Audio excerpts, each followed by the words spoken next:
Last summer, my dad bought a mini loader so it could be a backup for our aging backhoe. And when we got it, we knew that the front loader was a bit sloppy, but we didn't quite realize exactly how bad it was.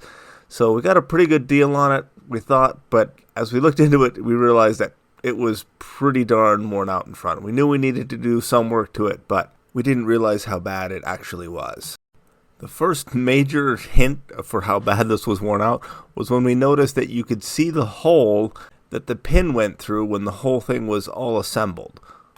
The quick connect system for the bucket was completely rusted solid, and we got an extra bunch of parts when we got the machine, so we figured that we just cut off the bottom pieces and to get it up. We did save the hydraulic cylinder that activates the release pins, so we need to be careful not to cut through that. But everything else, we ended up just started torching a little bit, ended up torching more and more and more and more. The upper parts of the quick connect were just as rusty, so we torched some slots in them and drove in some chisels so we could get out the big upper pin. Here we finally have the big pin most of the way out, but the fun had only just begun.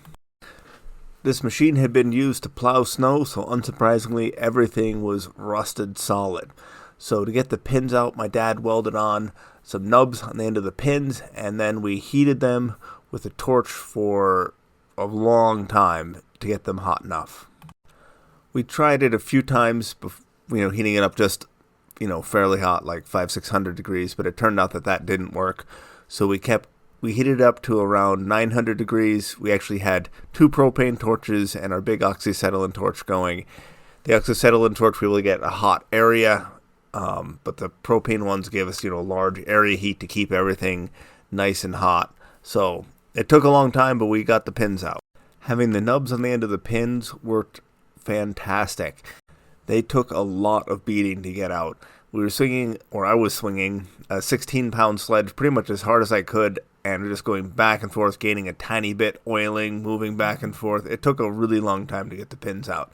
And if we had ever mushroomed the pins, we would have been in a world of trouble trying to get those things through the hole with grinding and whatever else. But having the nubs made a huge difference.